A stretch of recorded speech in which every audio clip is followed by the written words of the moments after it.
Саламатсыңар балдар. Силер менен 7-класстын алгебра курсун окуп үйрөнүүгө арналган кезектеги сабагыбызды баштайбыз.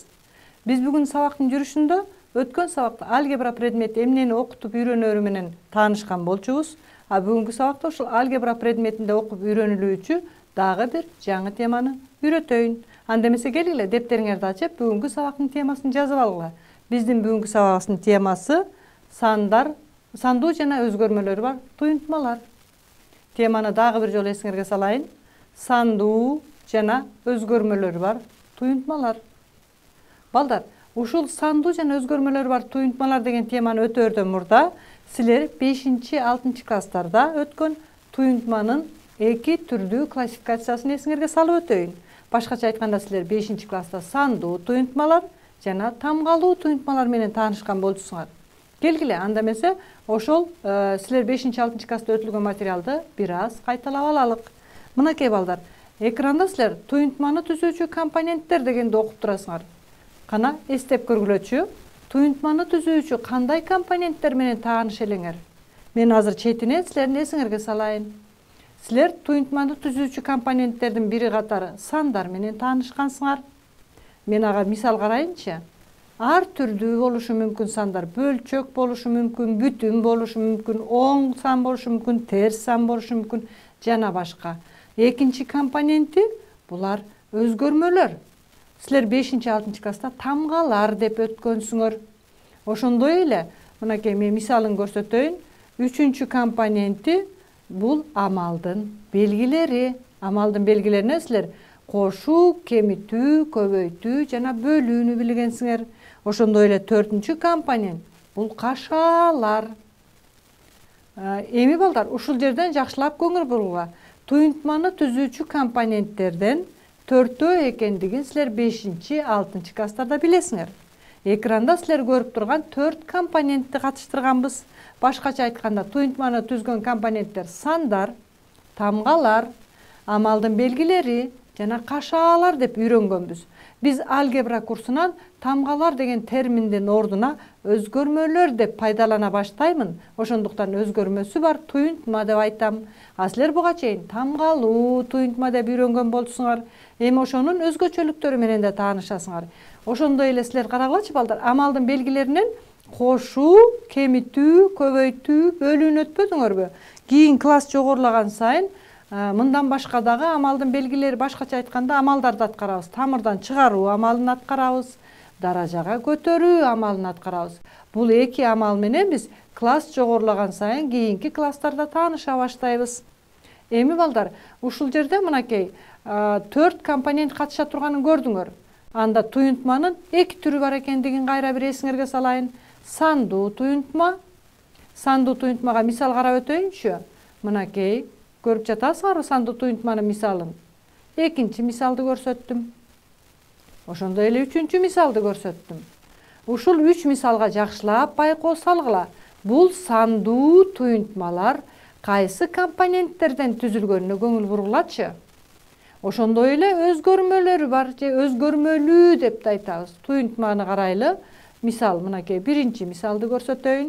К деген өзгөрмө катышып атат. Экинчисинде А жана Б деген өзгөрмө катышып атат. Үчүнчүсүндө М, Н жана К деген өзгөрмө катышып атат. Эми балдар, экранга жакшылап байкоо салабыз. Мен силерге сандуу туюнтмага мисалдарды жаздым. Ошондой эле өзгөрмөлүү туюнтмага мисалдарды жаздым. Эки туюнтмага тең катышкан компоненттерди санап көрөлүчү. Эки туюнтмада тең сандар катышып жатат. Ошондой эле эки туюнтмада тең дагы кашаа катышып жатат. Көрүп атасыңарбы? Сандуу туюнтмада да кашаа катышып атат. Тамгалуу же өзгөрмөлүү туюнтмада да кашаа катышып атат. Ошондой эле эки туюнтмада тең амалдардын белгилери катышып жатканын көрүп жатасыңар. Анда суроо туулат балдар. Сандуу туюнтма менен өзгөрмөлүү туюнтманын эмне айырмасы бар? Ойлонгулачы. Мынакей компоненттер катышып атат. Сандар, кашаа, амалдын белгилери. Анда айырмасы эмнеде деген суроого жооп берсек, силер экранда көрүп тургандай, өзгөрмөлүү туюнтмада албетте өзгөрмөлөр катышып атат. Көрдүңөрбү?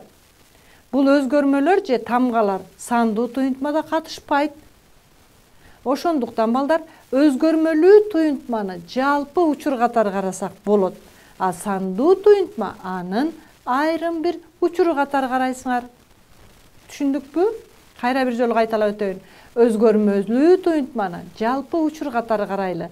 Эгер өзгөрмөнүн ордуна санды кое турган болсок, бир маанисин ал сандуу туюнтмага айланып калат. Демек бул айрым учур экендигин байкагыла. Келгиле, анда эмесе андан аркы слайдка көңүл буралык. Мынакей, мен силерге бир мисалды көрсөтүп жатам. Экранга жакшылап карайбыз. Силер карандашты көрүп турасыңар, дептерлерди жана калем саптарды көрүп турасыңар. Анда силерге суроо. Ушул экранда силер көрүп турган буюмдарды канча акча төлөп сатып алсак болот? Башкача айтканда, кайсы туюнтма канча акча төлөөрүбүздү туюндурат деп ойлойсуңар? Кана убакыт кетти. Ойлонгулачы. Ушул силер экранда көрүп турган карандаш, дептер жана калем сапты сатып алыш үчүн канча сом төлөөрүбүздү туюндуруучу туюнтманы тапкыла дедим. Ойлонуп көрдүңөрбү? Бул өтө эле жеңил эле суроо балдар. Анда мен силерге бул суроонун жообун көрсөтө берейин. Кана жакшылап көңүл бургулачы. Биринчи жоопко көңүл буралчы балдар. Биринчи жоопту көрөрдөн мурда карандаштын санын жазайын. 3 карандаш турат, 3 дептер турат, 2 калем сап турат. Эми балдар, 3 карандаштын ар бири 5 сомдон болсо, карандашты сатып алыш үчүн 3-тү 5-ке көбөйтмөксүңөр. Туурабы? А дептер сатып алыш үчүн 3-тү 7-ге көбөйтмөксүңөр. А ручка сатып же калем сап сатып алыш үчүн 2-ни 10-го көбөйтмөксүңөр. А ушул үчөөнү сатып алыш үчүн канча акча төлөөрүбүздү билиш үчүн бул үчөөнүн суммасын түзмөкпүз. Ошондойбу? Мен ортосуна плюс белгилерин коеюн. Мынакей. Мен биз кайсы туюнтма канча акча төлөөрүбүздү туюндура турганын табыш үчүн туюнтманын өзүн көрсөтүп жатам. Анда жоопторуна көңүл бурсак, биринчи туюнтманы карагылачы. Биринчи туюнтма жообу боло албайт. Анткени бул жерде бир карандаш, бир дептер жана бир калем саптын эле баасы көрсөтүлүптүр. Ошондуктан бул жообу боло албайт экен. Кийинки жоопту текшерелик. 10 деген. Эмне үчүн мен суроо койдум балдар? Ооба. Анткени 10 сом деген бир эле калем саптын баасы да, а бизде 2 калем сап турат. Ошондуктан бул жооп канааттандырбайт. Бул жоопту дагы алып салалык. 2 калем сап экендигин эске алынган эмес. Кийинки жоопту карайлык. 7-нин үстүнө суроо коюп койдум. Силер байкагандай, 7 десек бир эле дептердин баасы, а бизде дептерден 3-өө да. Ошондуктан бул жооп дагы канааттандырбайт. Анда туура жооп 4-нчү жооп экен. Бирок силер көрүп турган туюнтма менен жооптогу туюнтманын жазылышында айырма турат. Анда бул туюнтманы амалдардын касиеттерин колдонуп теңдеш өзгөртүп көрөлүчү. Мынакей 3 деген сан 2 кошулуучуда тең турат. Ошондуктан муну мен кашаанын сыртына чыгарайын. Мына кашаанын сыртына чыгарсам, 3-тү көбөйтөм 5 менен 7-нин суммасына. Плюс 2 көбөйтүү 10 турат. Мынакей 4-нчү жоопто көрсөтүлгөн жоопту көрүп турасыңар. Анда туура жооп 4-нчү жооп экенин көрдүңөр. Балдар, ушул мисал аркылуу мен эмнени айткым келип жатат? Ооба, жашоодо силер күнүмдүк жашооңордо көп маселени чыгарыш үчүн алгебра курсунда алган билимдерди пайдаланышка туура келет. Алган эмес, жөн гана күнүмдүк жашоодо канча дептер, канча ручка, канча калем сап алсаңар дагы канча сом төлөөрүңөрдү билиш үчүн мына биз бүгүнкү үйрөнүп жаткан сандуу туюнтманы билүүңөр зарыл экен. Анда эмесе келгиле, сабагыбызды андан ары улайбыз. Мынакей силер экранда көрүп турган ушул туюнтманын түзүлүшү бул сандуу туюнтма болду. Анткени туюнтма сандардан, амалдын белгилеринен жана кашаанын жардамы менен түзүлдү. Эми ушул туюнтманын маанисин эсептейличи балдар. 5-ке 7-ни кошуп 3-кө көбөйтөбүз. Анан 2-ни 10-го көбөйтүп суммасын табалык. 56 чыкты. Бул 56 деген сан туюнтманын мааниси деп аталат. Көрдүңөрбү? 56 деген сан берилген сандуу туюнтманын мааниси болду. Эми мен анда туюнтманын маанисинин эрежесин айтып өтөйүн. Жакшылап көңүл бургула. Сандуу туюнтмадагы амалдарды ирети менен аткаргандан кийин келип чыккан сан туюнтманын мааниси деп аталат. Дагы бир жолу эрежени кайталап өтөйүн.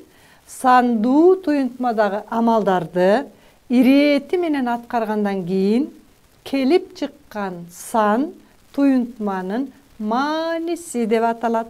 Азыр бизде 56 деген сан берилген туюнтманын мааниси болду. Башкача айтканда, биз экранда көрүп турган буюмдарды сатып алыш үчүн 56 сом төлөйт экенбиз. А бул 56 деген сан биздин туюнтманын мааниси болуп эсептелди. Эми балдар, силерде суроо туулат. Сандуу туюнтма ар дайым эле мааниге ээ боло береби? Же мааниге ээ болбой калганда учурлар кездешеби? Келгиле, андан ары слайдка көңүл бурабыз. Мынакей, экранда силерде сандуу туюнтма турат. Мен дагы бир мисал келтирейинчи. Экранда силер көрүп турган туюнтманын маанисин табыш үчүн алгач кашаанын ичин иштейбиз. Мисалы, 12-ни 3-кө көбөйтсөк 36, 4 менен 9-ту көбөйтсөңөр 36. 36-дан 36-ны алсак 0 болот. Анда балдар, ушул жерде 24-тү 0-гө бөлүүгө мүмкүн эмес. Силер башталгыч класстан эле бери таанышсыңар. Санды 0-гө бөлүүгө болбойт. Анда мындан жыйынтык чыгарсаңар болот. Туюнтма ар дайым эле мааниге ээ боло бербейт экен. Биздин азыркы мисалыбыздагы кийинки берилген сандуу туюнтма мааниге ээ эмес экен. Туюнтманы окуганды карап көрөлүк. Карагылачы. Силерде сандуу туюнтма турат. Бул туюнтманы кантип окуйбуз? Мында алгач амалдарды көрүп алалык. Биринчи амалды көрүп турасыңар, экинчи амалды көрүп турасыңар. Анда бул туюнтманы окуш үчүн 10 жана 2,7 сандарынын айырмасы менен 5-тин тийиндиси деп окулат. Дагы бир жолу окуйун. 10 жана 2,7 сандарынын айырмасы менен 5-тин тийиндиси. Дагы бир экинчи туюнтманы окуп көрөлүк. Карагылачы, мында дагы 2 амал катышып жатат. Көрүп жатасыңарбы? Демек, биринчи амалды биринчи окуйун, анан экинчини окуйм. 2,5 менен 3,2 жана 1,8 сандарынын суммасынын айырмасы. Көрдүңөрбү балдар? Мен экранда силерге 2 туюнтманы окуганды үйрөтүп жатам. Силер окуу китебиңердеги калган туюнтмаларды окуп чыкканга аракет кылгыла. Эми силерге дагы бир маселени көрсөтөйүн. Класста 35 окуучу бар. Алардын ар бири наркы 150 сом болгон алгебра боюнча окуу китебин жана жалпы наркы n сом болгон калган окуу китептерин акысыз алган. Ушул классты окуу китептер менен камсыз кылуу үчүн канча акча жумшалган? Бул биздин күнүмдүк жашоодо кездешкен маселелердин бир катары кабыл алып, ушунун чыгарылышына көңүл буралык. Мынакей, силер окуп жаткан алгебра китебиңерди көрсөтүп жатам. Мунун ар биринин наркы 150 сомдон экен бул китептики. Ошондой эле окуучунун санын карап көрөлүк. Бизде окуучунун саны 35 экен. Андан башка калган бир нече китептерди алыптыр. Калган окуу китептерин акысыз алган, алар n сомду түзөт деп элестеткиле. Тапшырманын шартында ушинтип берилди да. Анда ушул классты окуу китептери менен камсыз кылуу үчүн канча акча жумшалган деген суроого жооп бериш үчүн туюнтма түзөбүз. Анда 35-ти 150-гө көбөйтөбүз, анткени 35 окуучу бар да.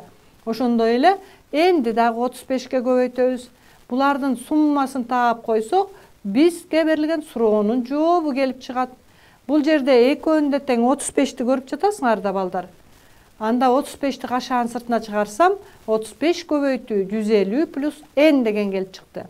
Балдар, бул тапшырма менен эмнени айткым келди? Ооба, бул тапшырманын жообун айтыш үчүн мен туюнтма түздүм.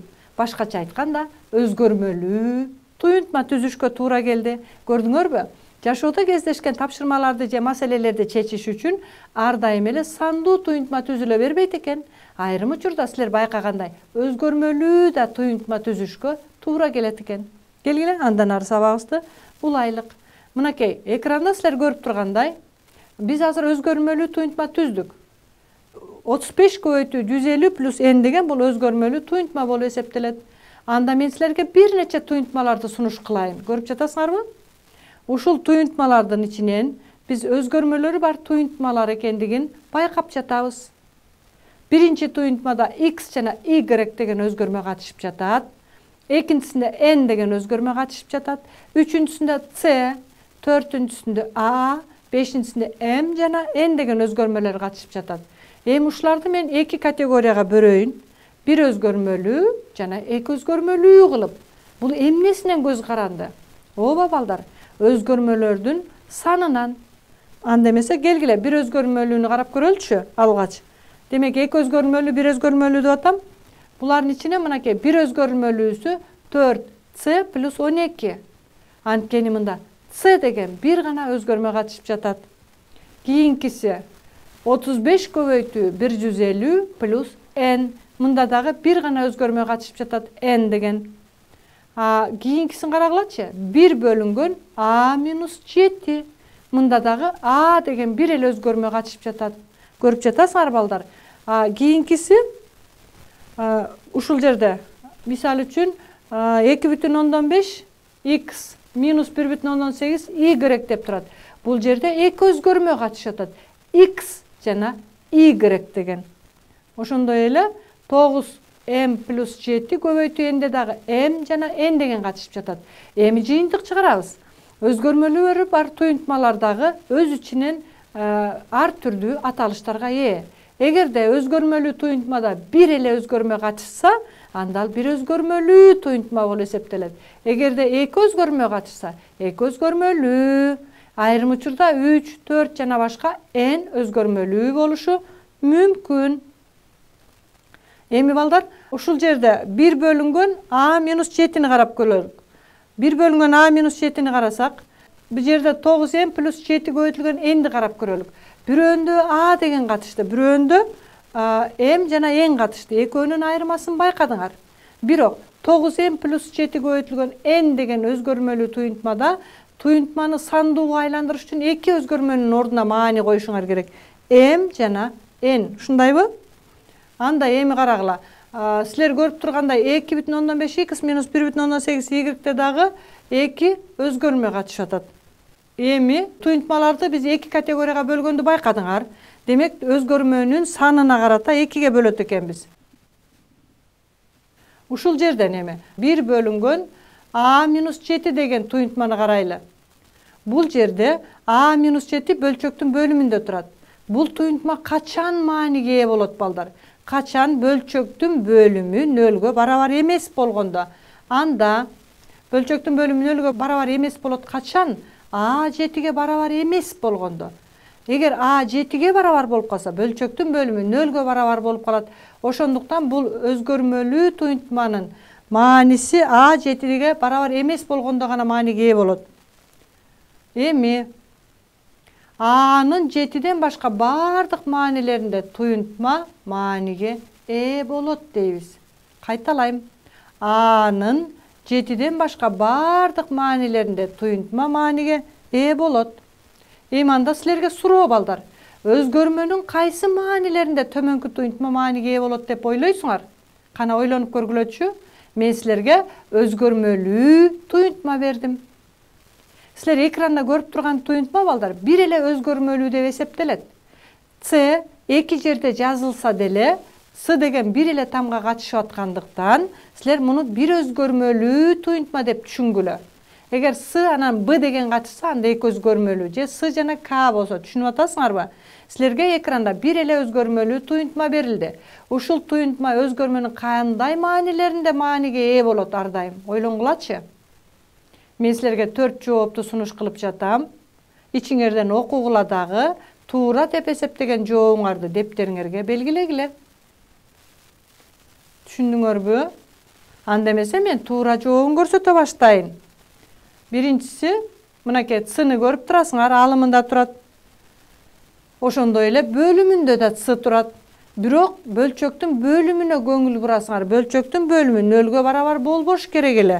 Анда бөлчөктүн бөлүмү 0-гө барабар болбойт качан? Качан 9 минус С барабар эмес 0 болгондо. Башкача айтканда 9-дан башка бардык маанилеринде дегенди аласыңар.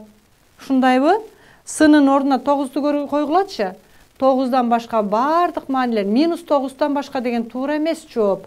Анткени сынын ордуна -9'ду койсоңор, астындагы минус менен плюска айланып кетет. Ошондуктан 4-чү жообу боло албайт.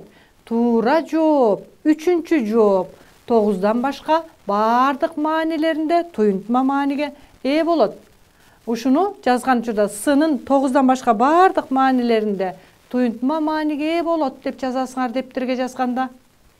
Анда эмесе балдар, биздин ушул бүгүнкү сабакта эмнелерди үйрөндүк? Мен ошолорду жыйынтыктайынчы, биз бүгүнкү сабакта албетте сандуу, тамгалуу же өзгөрмөлүү туюнтмалардын айырмасын үйрөндүк. Дагы баса көрсөтөм. Мурда тамгалуу деп өткөнсүңөр 5-6 класста. Демек, бүгүн айырмасы ушул тамгалуу деген сөздүн ордуна биз өзгөрмөлүү деген терминди колдонуп айта баштайбыз. Сандуу жана өзгөрмөлүү туюнтмалардын айырмасын үйрөндүк. Тамгалуу десеңер да ката болуп эсептелбейт. Ошондой эле туюнтманын маанисин тапканга мисал карадык. Туюнтманы окуганды үйрөндүк. Ошондой эле туюнтманы түзүп айрым бир тапшырмаларды аткардык. Урматтуу окуучулар, бүгүнкү сабакта мен силерге берген сандуу жана өзгөрмөлүү туюнтмалар боюнча алган билимиңерди мындан арыда мектеп классында отурганда пайдалангыла. Жана окуу китебиндеги берилген тапшырмаларды өз алдыңарча чыгарып көргөнгө аракет кылгыла. Кайрадан силер менен эфир аркылуу жолугушканча коштошолу, саламатта калгыла.